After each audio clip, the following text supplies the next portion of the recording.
Assalamualaikum warahmatullahi wabarakatuh. Shalom, Om Swastiastu, Namo Buddhaya, Salam Kebajikan.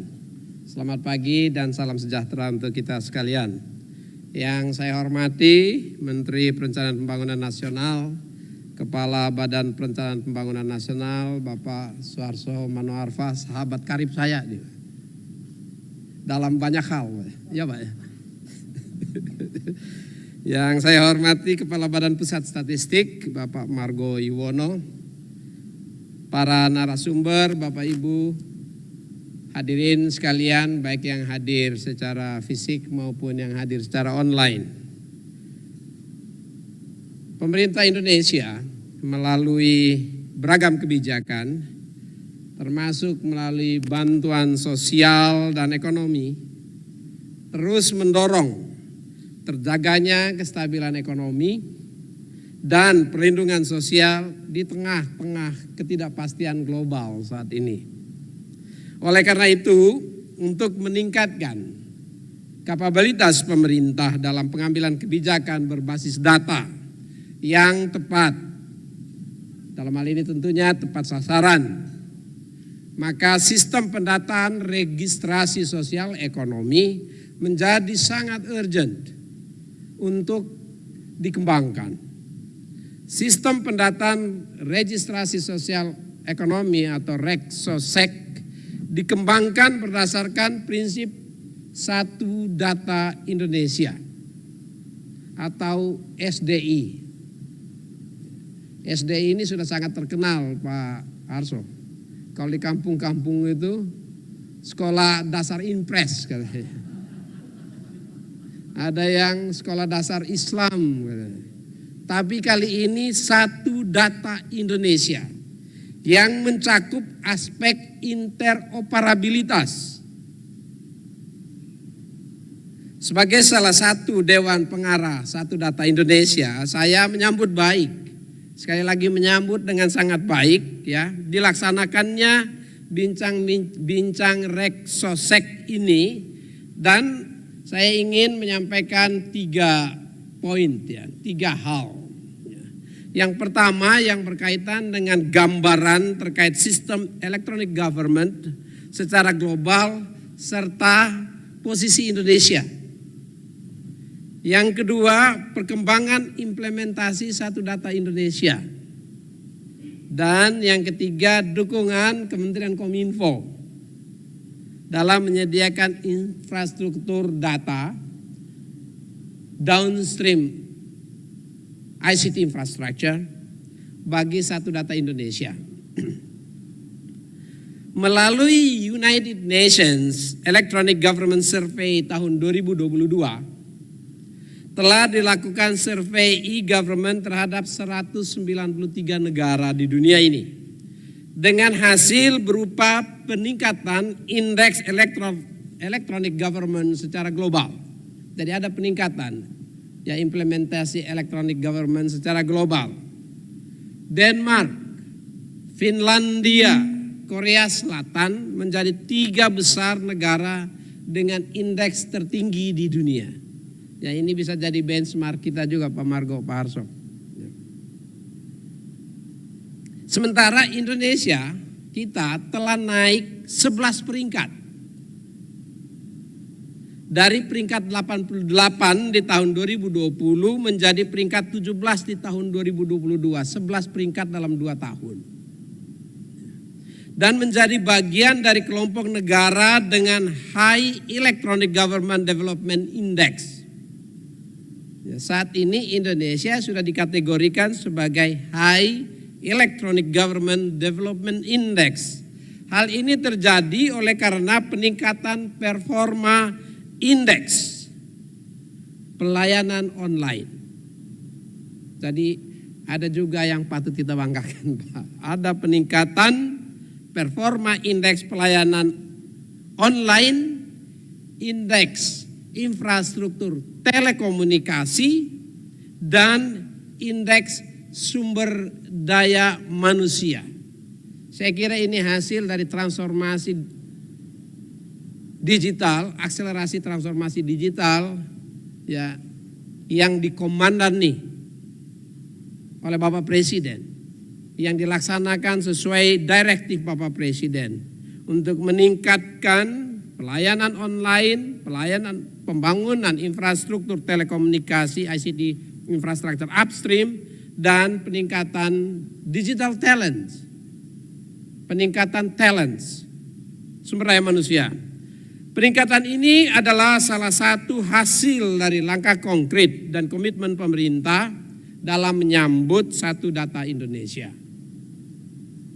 Yang kedua, terkait perkembangan Satu Data Indonesia itu sendiri.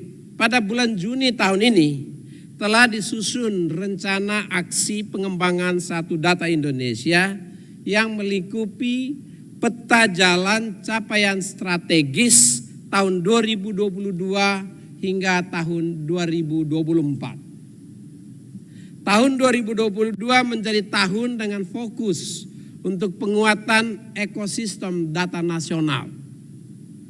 Dilanjutkan di tahun selanjutnya dengan perluasan interoperabilitas dan rintisan Satu Data Indonesia sebagai tumpuan agenda strategis nasional kita.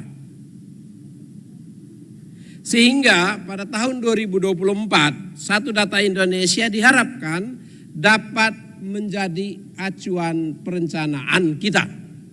Jadi banyak pekerjaan harus kita lakukan. Setidaknya ini menjadi sumbangsi kita semuanya untuk pemerintahan berikutnya melaksanakan kebijakan berbasis Satu Data Indonesia. One data policy driven.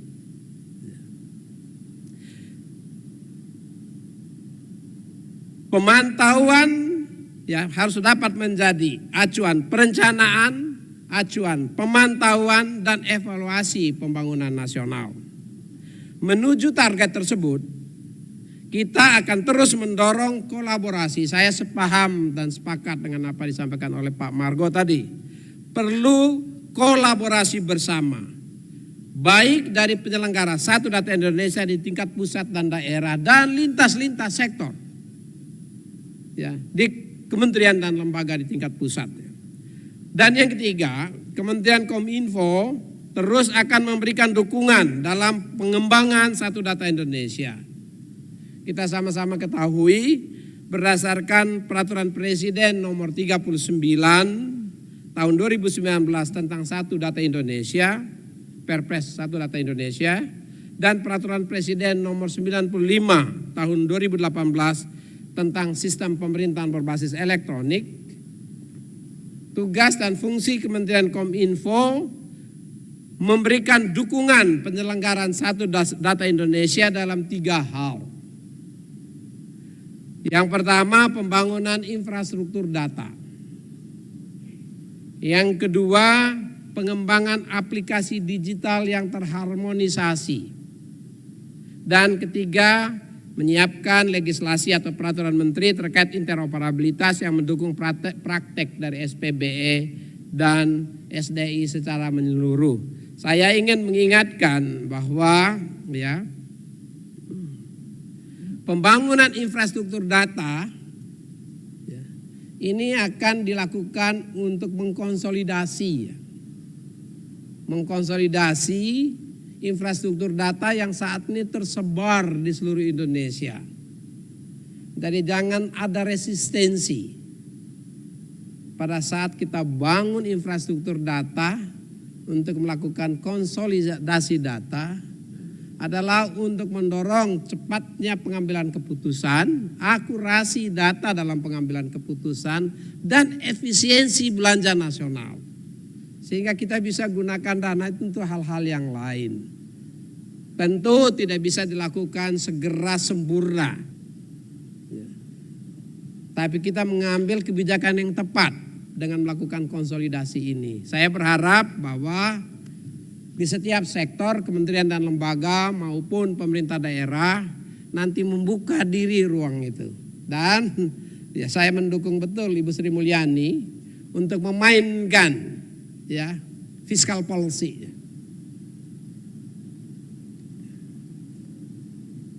Jika memang tidak perlu disediakan dana atau berhenti juga pekerjaannya. Ini untuk hal yang baik kita. Ya, betul, ini betul.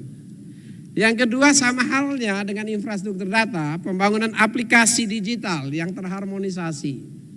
Juga sama. Jangan sampai aplikasi-aplikasi yang kita miliki berdiri sendiri-sendiri tidak interoperable. Tidak efisien.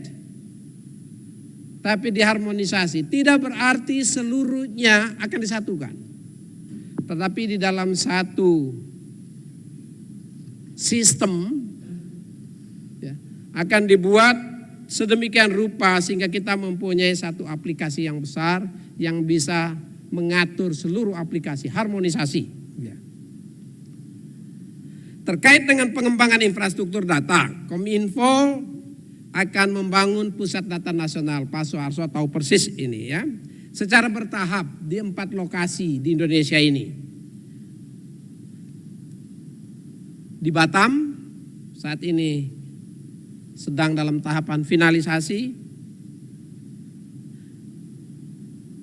Di Jakarta, Jabodetabek juga dalam tahapan finalisasi. Mudah-mudahan dalam waktu dekat akan segera kita lakukan groundbreakingnya. Di Ibu Kota Negara Baru, IKN, Nusantara, dan di Labuan Bajo. Ini dilakukan dalam rangka redundancy. Satu dengan lainnya saling bisa memberikan dukungan. Dan juga dengan pertimbangan tergelarnya jaringan pita lebar, fiber optik, yang juga memperhatikan kondisi geografis.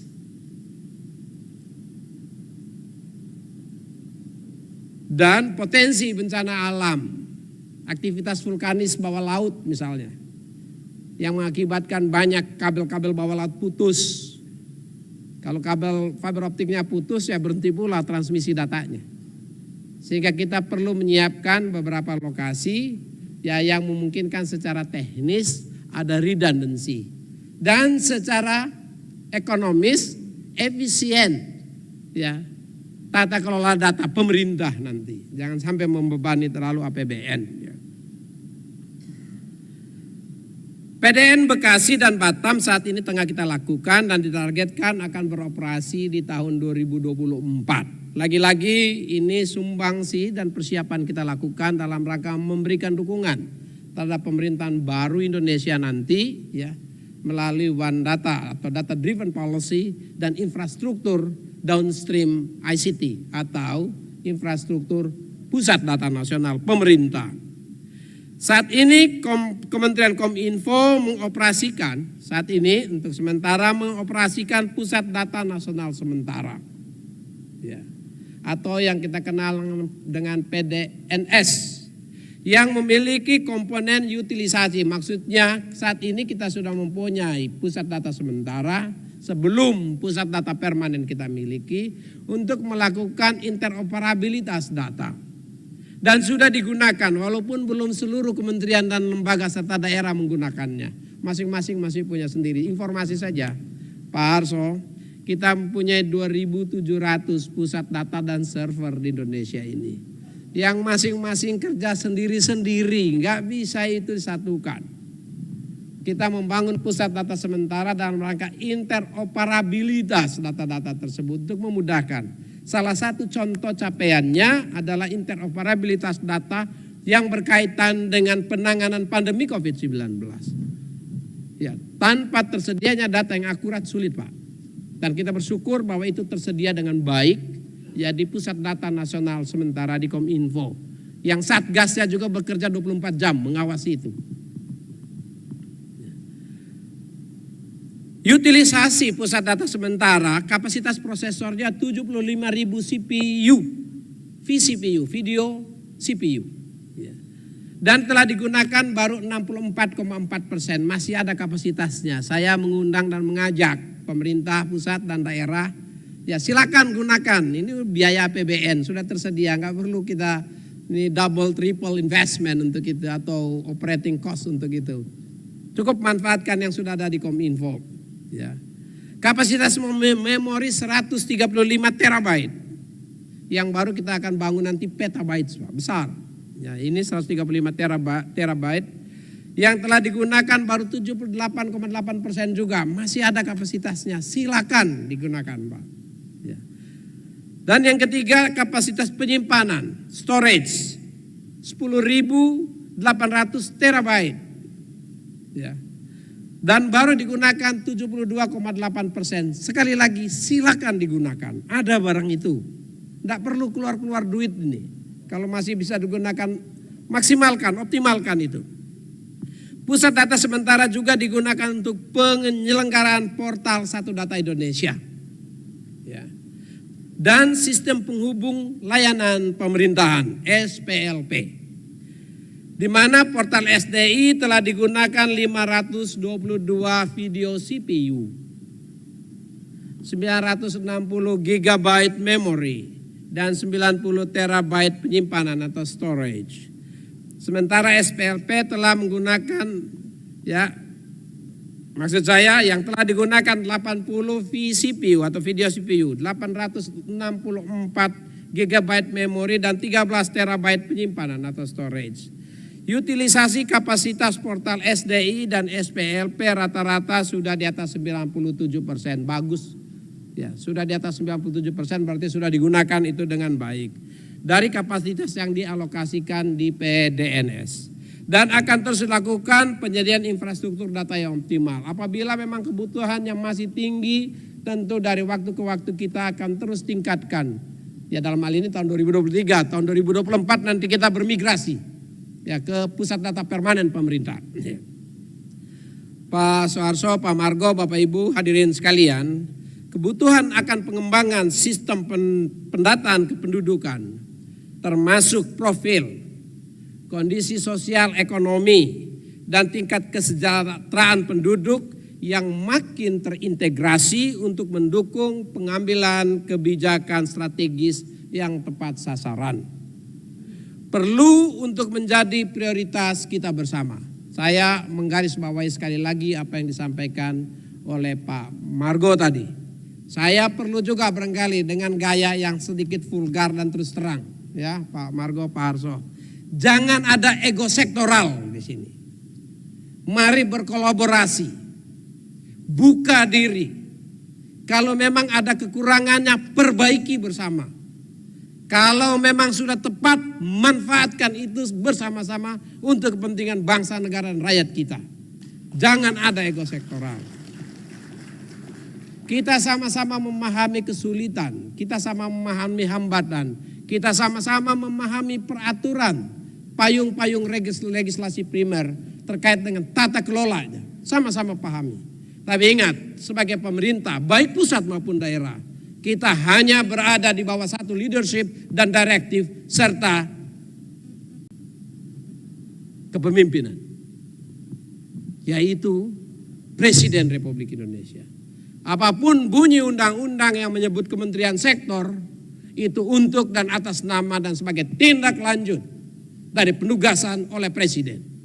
Sehingga tidak ada hambatannya untuk kementerian dan lembaga pusat dan daerah untuk berkoordinasi dan berkolaborasi dalam hal ini.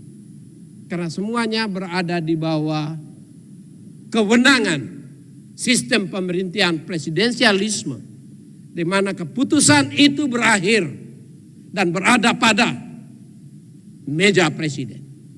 Ya, ini himbauan saja Pak, untuk kita semuanya. Karena ini yang selalu dikeluhkan. Dan inilah yang selalu menjadi masalah di antara kita. Yaitu koordinasi, kolaborasi, dan kegotong royongan. Saya berharap dari acara bincang-bincang REK-SOSEK, Registrasi Sosial Ekonomi pagi hari ini, menjadi momentum yang konstruktif untuk mencapai cita-cita kita tersebut. Sehingga bersama-sama kita bergerak dan berkolaborasi untuk mewujudkan Indonesia terkoneksi, makin digital, makin maju. Terima kasih. Assalamualaikum warahmatullahi wabarakatuh.